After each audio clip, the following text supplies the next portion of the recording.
Bethenny Frankel used to be reality TV royalty. She was funny, authentic, and the sharpest voice in the room.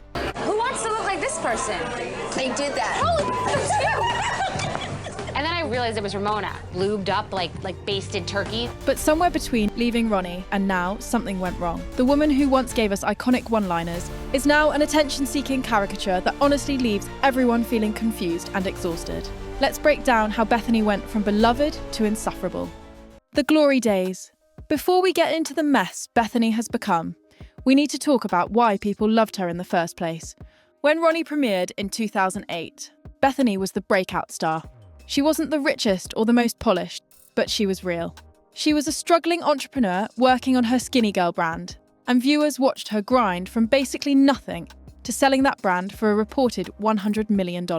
What made Bethenny special was her humour. She had this dry, cutting wit that perfectly captured what viewers were thinking. With this guy right here, I don't understand he's gay. Are you sure? Are you really gay? Are you 100% positive? It is a little bit like an all-you-can-eat buffet, but you can't eat anything. Remember Go to Sleep during Scary Island? Or when she told Ramona, mention it all. Those weren't just catchphrases.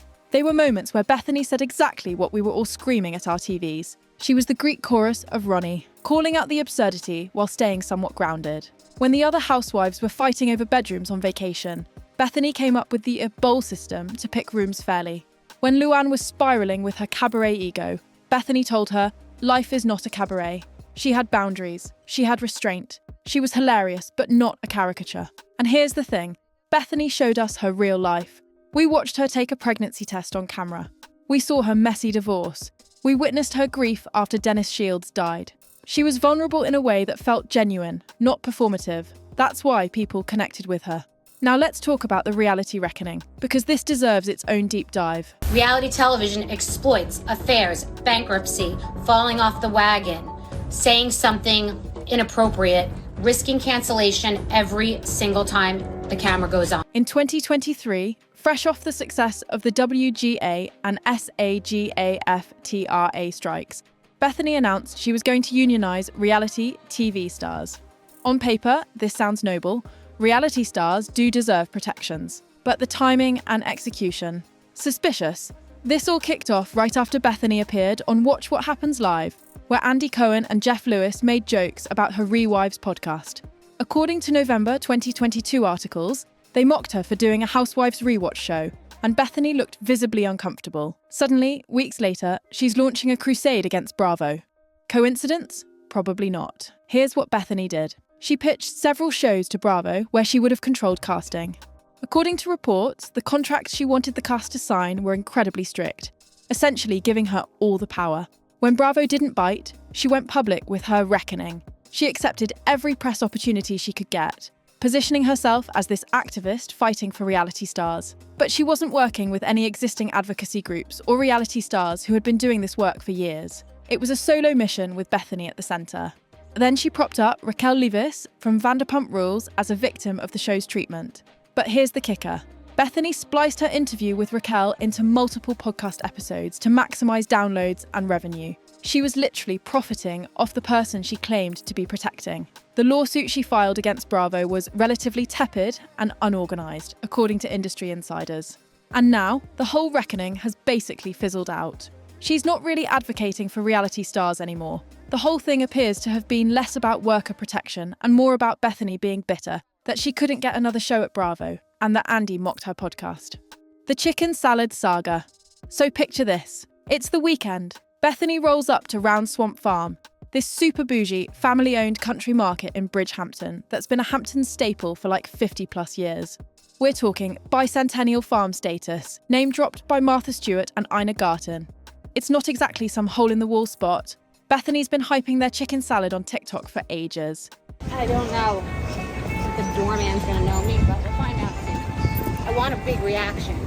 I'm looking for a reaction. I've moved tens of thousands of dollars of food here. I want a big reaction. Last summer, she goes full foodgasm mode, smears it on pumpernickel toast with cherry peppers, moans like it's the best thing since sliced bread, calls it psychotically overpriced, but worth it, and straight up declares she's made the place internationally famous. She's out here calling herself the Justin Bieber of Round Swamp Farm. Like, what?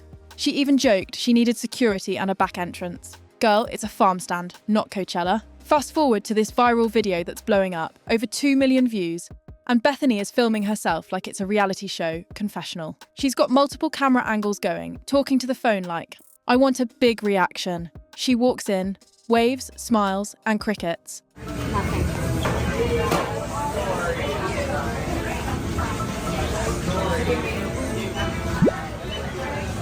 I'm so defeated. I swear I wish I was making it up. I can't believe it. Nothing. No one faints, no one screams, Bethenny, our saviour. She just huffs, nothing, and starts wandering around filming the poor employees restocking shelves like it's a documentary on neglect. She steps outside, defeated, and goes full dramatic monologue. I canceled ground swamp chicken salad. I was actually in shock. I thought I'd go in there and someone would like say hi. I can't believe it. Then she turns to random strangers in the parking lot.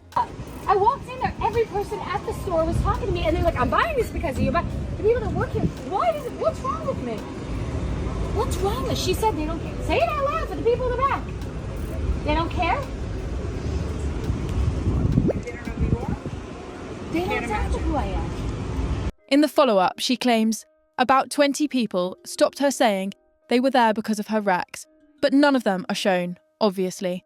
And she's like, I thought I was the Beatles going there and it really did bum me out. Guys, this is giving Reese Witherspoon 2013 arrest vibes all over again. Do you know who I am? Energy, but make it chicken salad.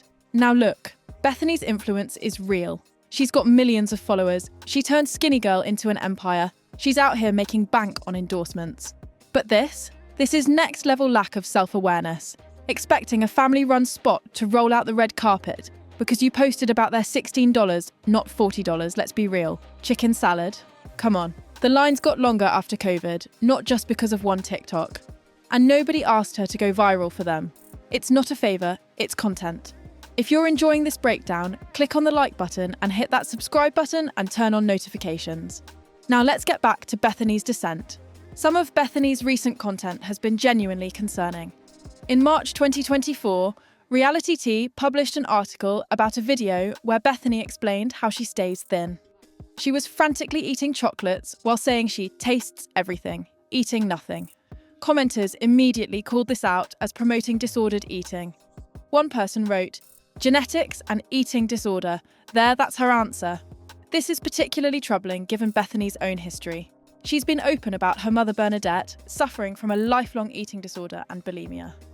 Vain to a fault. So she had a lifelong eating disorder. And I caught her for the first time when I was 7 years old. She was throwing up and she used to binge on everything and sauces and like torture waiters if it didn't come out. Like when her mother died in April 2024, Bethenny wrote that she was brilliant, funny, cultured and wise, yet suffered a lifelong eating disorder, alcoholism, abuse, smoking and self-destruction. Bethenny experienced this trauma growing up, often having to clean up after her mother's purging episodes. She knows firsthand how damaging eating disorders are, yet she's promoting the supermodel snack, basically a breadless sandwich with turkey and cottage cheese, and encouraging people to taste but not eat. The Daily Dot pointed out that while Bethenny's website claims she has challenged diet culture, these trends are exactly what gave rise to skinny talk, content that can lead straight to eating disorder behaviour. Then there's the Ozempic situation. Bethenny posted a video warning people against using Ozempic for weight loss. let me take a magic fairy dust pill and I get to live on licorice and vodka and be healthy. Like, it just doesn't seem to track. Something about this Ozempic thing doesn't track, and that's why it's fucking pissing people off and they can't figure it out. Shit has to catch up with you. How could it not? I want to take 5 magical Tic Tacs and look 20 years younger. Like, there's no easy way out. So what's the easy way out with Ozempic? How is it just a magic formula? And on its face, expressing concern about off-label drug use isn't terrible. But the way Bethenny did it was problematic. She claimed she heard Ozempic causes personality changes and makes people mercurial and nasty. She said someone snapped at her and she assumed they were on Ozempic because they were that type of person who wants a quick fix. Healthcare professionals pointed out that her claims appeared to be only anecdotal and based on assumptions made by someone without a healthcare background who hadn't discussed it with a doctor. Bethenny compared Ozempic to ma huang, a Chinese herb that was linked to deaths. She predicted the same would happen with Ozempic, saying, This Ozempic thing is gonna go fuck-to-young sideways. The thing is, Ozempic has been rigorously tested and FDA approved. It's fundamentally different from the diet pills Bethenny compared it to. But facts didn't matter. Bethenny wanted to be the one sounding the alarm, even without actual medical knowledge to back it up. Which brings us to this week. Nene Leakes, the original RHOA housewife, just announced she's returning to Bravo for the Ultimate Road Trip special, celebrating 20 years of Real Housewives. This is huge for Nene. She sued Bravo in 2022 for discrimination and has been essentially blackballed from the network since. And what did Bethenny do? She made it about herself. Bethenny posted a TikTok saying she was thrilled for Nene, but then spent the video speculating that only returning because of financial problems or to stay relevant. She said, "I've never in history heard of someone go after a company, take legal action for different accusations, and then that company hire them back." Then came the real kicker. Bethenny claimed she pitched a show years ago about herself and Nene travelling around in an RV. She said Bravo told her they couldn't do it because Nene was kryptonite and toxic, and they could never touch a project with her. Bethenny ended the video with, "You're welcome, and time heals all wounds." Page 6 noted that although Bethenny claimed to be happy for Nene, she gave the most backhanded compliment, with slight shade, they'd ever seen. Fans in the comments were not having it. They begged Bethenny to move on. This is classic current era Bethenny, taking someone else's moment and making it about herself while claiming to be supportive. The podcast era begins, so Bethenny launched her podcast Just Be with Bethenny Frankel in September 2020, and she immediately started bragging about it. The podcast was marketed as interviews with successful entrepreneurs and thought leaders. But here's the thing, Bethenny couldn't stop talking long enough to let her guests actually speak. If you look at reviews on Apple Podcasts, listeners consistently point this out. One reviewer counted 19 times. Bethenny bragged about her money and success in a single episode, under 30 minutes. Another wrote, "The amount of bragging is insane." Multiple reviews describe her as talking over guests constantly, but the really uncomfortable moment came when Bethenny went on other people's podcasts to promote her show. In October 2020, she appeared on Danny Pellegrino's Everything Iconic podcast. According to a November 2022 article, when Bethenny launched her Housewives rewatch podcast called Rewives, it made things incredibly awkward for hosts like Danny, who cover the same space. Luann de Lesseps actually called Bethenny out about this, and Danny captured it. Luann said it was sad and pathetic that Bethenny kept coming back to Housewives content for relevance after claiming she wanted to distance herself from the show. She was right.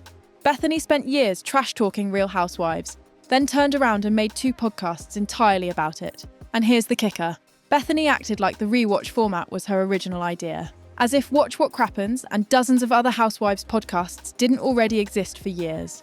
Then there's Bethenny's truly bizarre fixation on Meghan Markle. We're not talking about casual commentary. This was an obsession that lasted years and got increasingly intense. It started in March 2021, right before Meghan's Oprah interview. Bethenny tweeted, "Cry me a river. The plight of being a game show host, fairly unknown actress to suffering in a palace, with tiaras and 7-figure weddings for 2 whole years to being a household name." She was widely criticised for this take and actually apologised after watching the interview, but she didn't stop. In September 2022, Bethenny did a podcast episode literally titled The Real Housewife of Buckingham Palace. She said Meghan was sanctimonious and talks down to people. She compared Meghan to a housewife who can't stop talking about the very thing that she wants to be irrelevant. The irony? Bethenny was doing exactly that with Ronnie. Then in January 2025, when Meghan launched her Netflix lifestyle show, Bethenny recorded another rant.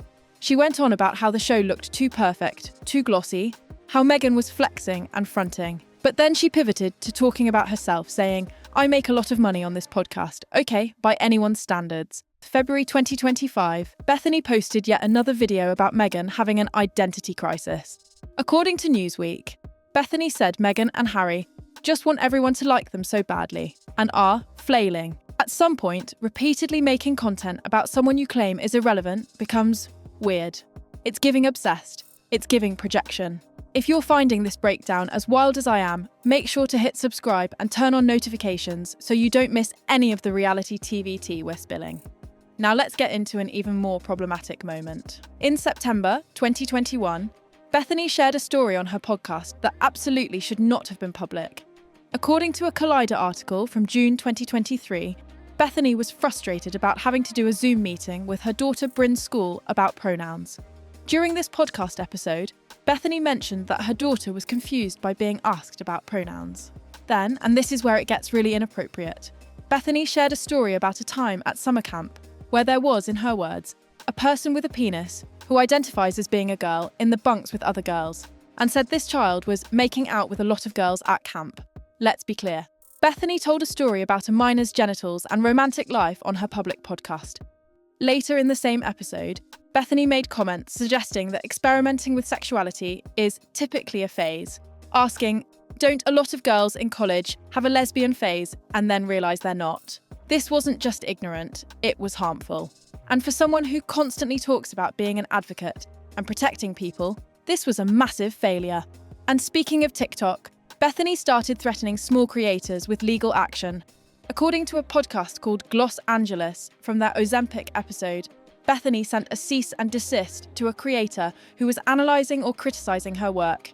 Think about that. Bethenny Frankel, a multi-millionaire with a massive platform, was using legal threats to silence small creators doing commentary. This is the same woman who claimed to be advocating for the little guy during her reality reckoning. Bethenny talks constantly about free speech and not being silenced, but when someone critiques her, legal threats. It's the ultimate rules for thee but not for me energy. These weren't people stealing her content or defaming her. They were doing exactly what Bethenny does, offering opinions and analysis. But apparently, only Bethenny is allowed to criticise people. Then there was the Chanel situation in Chicago. Bethenny went to a Chanel store and was apparently denied entry or service. She went on a massive TikTok rant about it being elitist and discriminatory. Like, hello? Do you have an appointment? Like, he's like Lurch in the Addams Family. Like, you rang? And I'm already on the offensive, and I'm like, no, I don't have an appointment. I have a credit card, I have a bag of Garrett's popcorn, a basic bitch purse. Am I not allowed to come in at 3:54 on a Tuesday? Evidently not. I don't have an appointment. And to be like treated like you're an interloper. Like, I'm just walking down the street, just opening up a door to just walk into a store. I thought that's what happened. Like, I didn't realize that we're not allowed to walk into stores anymore. But according to multiple reports, she simply didn't follow the store's basic procedures. Many luxury boutiques require appointments for certain services or during busy times. Bethenny wanted special treatment, and when she didn't get it, she threw a tantrum online. She made multiple videos about this, as if a luxury store having policies was a personal attack on her. The woman who constantly brags about her wealth and success was mad that money alone didn't get her VIP treatment everywhere. It was giving entitled, it was giving, don't you know who I am? And for someone who positions herself as down to earth and relatable, it was a terrible look. So where did it all go wrong? I think it happened gradually after Bethenny left RHONY. Without the show as her platform, she tried to find other ways to stay in the spotlight. The talk show failed. The streaming series failed. Her development deals went nowhere. TikTok became her last resort. And in trying to constantly feed the algorithm, she lost what made her special. The restraint is gone. The self-awareness is gone. The wit has been replaced with desperation. The sad truth is, Bethenny has become exactly what she used to mock. Someone so consumed by needing attention that she's lost sight of who she actually is. The woman who once called out other people's desperate behaviour is now the most desperate person in the room. What do you think? Can Bethenny ever get back to who she was? Or is this who she is now? Let me know in the comments. And don't forget to like and subscribe for more reality TV breakdowns. Thanks for watching.